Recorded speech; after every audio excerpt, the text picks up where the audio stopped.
Welcome to Xylem learning. Amrita miss ആണ്. അപ്പൊ നമ്മൾ തകർത്ത് ആനുവൽ എക്സാമിന് പഠിച്ചുകൊണ്ടിരിക്കുകയായിരിക്കും. അപ്പൊ നിങ്ങൾക്കറിയാം നമ്മളുടെ ഒരു സെറ്റ് ഓഫ് കുട്ടികൾക്ക് അല്ലെ വേറെ ഒരു സെറ്റ് ഓഫ് കുട്ടികൾക്ക് എന്ത് ചെയ്തിട്ടുണ്ട്, മാത്സ് എക്സാം കഴിഞ്ഞിട്ടുണ്ട്. ക്ലാസ് 7 മാത്സ് എക്സാം കഴിഞ്ഞിട്ടുണ്ട്. അപ്പൊ ആ ഒരു ക്വസ്റ്റ്യൻ പേപ്പറും നിങ്ങളുടെ കഴിഞ്ഞ വർഷം ക്വസ്റ്റ്യൻ പേപ്പറും കൂടി നമ്മളൊന്ന് ഡീറ്റെയിൽഡ് ആയിട്ട് പരിശോധിക്കുമ്പോൾ ഒരു കാര്യം കൃത്യമായിട്ട് മനസ്സിലാവും. 2 ചോദ്യമെങ്കിലും ഇനി ഞാൻ പറയാൻ പോകുന്ന ഭാഗത്ത് നിന്ന് എക്സാമിന് ഷുവർ ആയിട്ടും ചോദിക്കും. അത് ഏതാണ് ഭാഗം, അതെന്താണ് ചെയ്യേണ്ടത്, എങ്ങനെയൊക്കെയാണ് അതിന്റെ ഉത്തരം കണ്ടുപിടിക്കേണ്ടത് എന്നുള്ളത് ഈസി ആയിട്ട് മിസ് പറഞ്ഞാൽ കൃത്യമായിട്ട് ശ്രദ്ധിക്കാം. ചോദ്യം എങ്ങനെയാണ്? Draw A square of area 19 centimetre square. 19 ചതുരശ്ര സെന്റിമീറ്റർ പരപ്പളവുള്ള സമചതുരം വരയ്ക്കുക. ഇതാണ് ചോദ്യം. ഓക്കെ, അപ്പൊ 19 സെന്റിമീറ്റർ സ്ക്വയർ ഉള്ള ഒരു സമചതുരം വരയ്ക്കണം.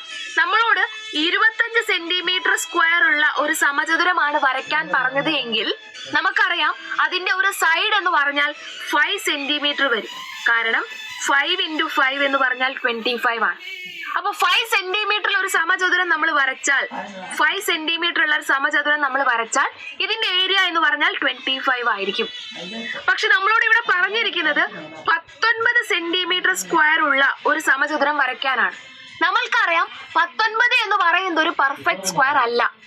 അതിന്റെ സ്ക്വയർ റൂട്ട് എന്ന് പറഞ്ഞാൽ കൃത്യമായ ഒരു നമ്പർ ആയിട്ട് നമുക്ക് കിട്ടില്ല. അപ്പൊ ഇങ്ങനെയുള്ള നമ്പറുകൾ വന്നാൽ നമ്മൾ സ്ക്വയർ വരയ്ക്കും. നിങ്ങൾക്ക് വേറൊരു വഴി അറിയാം, പകുതി എടുത്തിട്ട് അതിനെ പെർഫെക്റ്റ് സ്ക്വയർ ആക്കിയിട്ട് ചെയ്യുന്ന പരിപാടി. പക്ഷെ ഇവിടെ പകുതി എടുക്കാനും നമുക്ക് പറ്റില്ല. കാരണം 19ന്റെ പകുതി ഒരു ഡെസിമൽ നമ്പർ ആയിട്ട് മാറും. ഇങ്ങനെ മൊത്തത്തിൽ നമ്മൾ പെട്ടിരിക്കുമ്പോൾ നിങ്ങൾ ചിന്തിക്കേണ്ടത് ഇത്രയേ ഉള്ളൂ, പൈതഗോറസ് തിയറത്തിനെ പറ്റി. പൈതഗോറസ് തിയറത്തിൽ എന്താ പറയുന്നേ? ഒരു റൈറ്റ് ആംഗിൾ ട്രയാംഗിളിന്റെ 2 സൈഡുകൾ അല്ലെ, 2 പെർപെൻഡിക്കുലർ സൈഡുകൾ ലംബങ്ങളുടെ സ്ക്വയറുകൾ കൂട്ടിയാൽ കിട്ടുന്നത് ഹൈപ്പോട്ടന്യൂസ് സി സ്ക്വയർ ആണ്. ഒന്നും വേണ്ട, A square plus B square എന്ന് പറയുന്നത് സി സ്ക്വയർ ആണെന്ന് നിങ്ങൾ പഠിച്ചിട്ടുണ്ട്. ഇതേ സാധനം തന്നെ കുറച്ച് തിരിച്ചിട്ട് നമുക്ക് പറയാം. C square minus A square എന്ന് പറഞ്ഞാൽ ബി സ്ക്വയർ ആണ്. C square minus B square എന്ന് പറഞ്ഞാൽ എ സ്ക്വയർ ആണ്. ഓർത്തിരിക്കാം. അപ്പൊ നമുക്കറിയാം നമ്മളുടെ ഏരിയ എന്ന് പറഞ്ഞാൽ 19 ആണ്. നമുക്ക് കിട്ടേണ്ട ഏരിയ എന്ന് പറഞ്ഞാൽ 19 സെന്റിമീറ്റർ സ്ക്വയർ ആണ്. അപ്പൊ ഈ കൂട്ടത്തിലുള്ള ഏതോ 2 നമ്പറിനെ കൂട്ടുകയോ കുറയ്ക്കുകയോ ചെയ്യുമ്പോൾ 19 കിട്ടും. കൂടുതൽ ആലോചിച്ച് കഷ്ടപ്പെടുന്ന ഇവിടെ നോക്കുക. 100 മൈനസ് 81 ചെയ്താൽ നമുക്ക് 19 കിട്ടും. 100ൽ നിന്ന് 81 കുറച്ചാൽ 19 ആണ്. 100 എന്ന് പറയുന്ന വേറെ ആരുമല്ല. 100 എന്ന് പറഞ്ഞാൽ 10ന്റെ സ്ക്വയർ ആണ്. 81 എന്ന് പറഞ്ഞാൽ 9ന്റെ സ്ക്വയർ ആണ്. ഇതാണ് 19 എന്ന് പറയുന്നത്. അപ്പൊ ഞാൻ ഇവിടെ എഴുതുന്നു, ഇത് എന്റെ സി സ്ക്വയർ മൈനസ് ഇതെന്റെ എ സ്ക്വയർ ഈക്വൽ ടു ഇതെന്റെ ബി സ്ക്വയർ. എയും കിട്ടി, ബിയും കിട്ടി, സിയും കിട്ടി. അപ്പൊ നിങ്ങൾ എന്ത് ചെയ്യണം? ആദ്യം എ വരയ്ക്കണം. എ എന്ന് പറഞ്ഞാൽ എത്രയാ? ഒരു മിനിറ്റ്. ആദ്യം നമ്മൾ എന്ത് ചെയ്യണം? എ എത്രയാ നോക്കുക. എ എവിടെ എന്ന് പറഞ്ഞാൽ 9 ആണല്ലേ. അപ്പൊ ഞാൻ എന്ത് ചെയ്യുന്നു? ആദ്യം 9 സെന്റിമീറ്റർ ലൈൻ വരയ്ക്കുന്നു. 9 സെന്റിമീറ്റർ. ഇതെന്ത് ചെയ്യണം? ഇതിന്റെ ഒരു അറ്റത്ത് പ്രൊട്രാക്ടർ വെച്ച് 90 ഡിഗ്രി മുകളിലേക്ക് മാർക്ക് ചെയ്ത് വെക്കുക. ഇനി നമ്മൾ കോമ്പസിൽ 10 സെന്റിമീറ്റർ, അതായത് സിയുടെ വാല്യൂ കോമ്പസിൽ എടുക്കുക. എന്നിട്ട് എന്ത് ചെയ്യുക? ഒരു ആർക്ക് കട്ട് ചെയ്യും.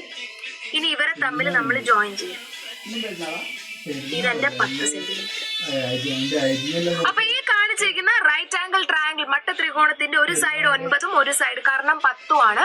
ഡെഫിനറ്റ്ലി ഈ ഒരു സൈഡിന് നീളം എന്ത് വരും?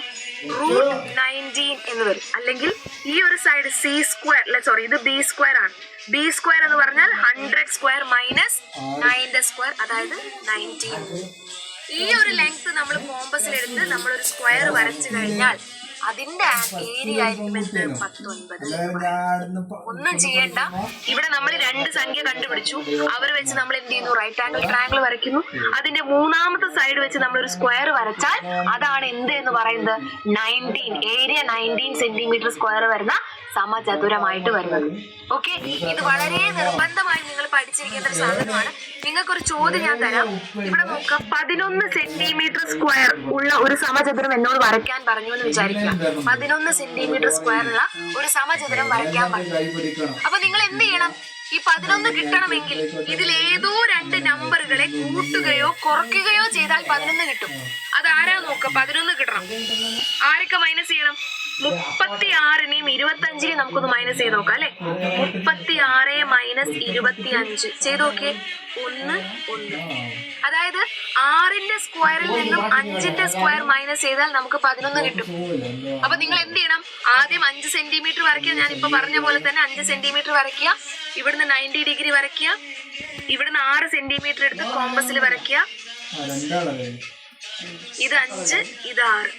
ഇവിടെ നമ്മൾ ഈ ലെങ്ത് വെച്ചൊരു കോമ്പസ് പ്രൊട്രാക്ടറും കോമ്പസും ഒന്നുമല്ല. ഇവിടെ നമ്മളൊരു സ്ക്വയർ വരച്ചു കഴിഞ്ഞാൽ ആ സ്ക്വയറിന്റെ ഏരിയ എന്തായിരിക്കും? 11 സെന്റിമീറ്റർ സ്ക്വയർ ആയിരിക്കും. കൃത്യമായിട്ട് പഠിച്ചു വെക്കുക മക്കളെ. നിർബന്ധമായും ഇത് നിങ്ങൾ അറിഞ്ഞിരിക്കേണ്ട സാധനമാണ്. എക്സാമിന് ഷുവർ ആയിട്ടും ഈ ഒരു ഭാഗത്ത് നിന്ന് ചോദ്യം വരും. ഇനി നിങ്ങൾക്ക് ചെയ്യാനായിട്ട് മിസ് ഒരു ചോദ്യം തരാം. ഇതിന്റെ ഉത്തരം നിങ്ങളൊന്ന് ചിത്രം വരയ്ക്കുന്നതല്ല, ഏതൊക്കെ 2 നമ്പറുകൾ കൂട്ടിയാലാണ് 52ഉം 21ഉം കിട്ടുക എന്നുള്ളത് നിങ്ങൾ എന്ത് ചെയ്യുക? താഴത്ത് കമന്റ് ആയിട്ട് പറയാം. ചിലപ്പോൾ കൂട്ടിയാലായിരിക്കും, ചിലപ്പോൾ കുറച്ചാലായിരിക്കും. എന്താണ് ചെയ്യേണ്ടതെന്നുള്ളത് നിങ്ങൾ കണ്ടുപിടിക്കുക. എനിക്ക് 52 ചതുരശ്ര സെന്റിമീറ്ററും 21 സെന്റിമീറ്റർ സ്ക്വയറും ഉള്ള 2 സമചതുരങ്ങൾ വരയ്ക്കണം. അപ്പൊ ഇതിനെ പൈതഗോറസ് തിയറം വെച്ച് നിങ്ങൾക്ക് ഒന്ന് ചെയ്തിട്ട് അതിന്റെ ആൻസർ ഒന്ന് കമന്റ് ആയിട്ട് പറയാം.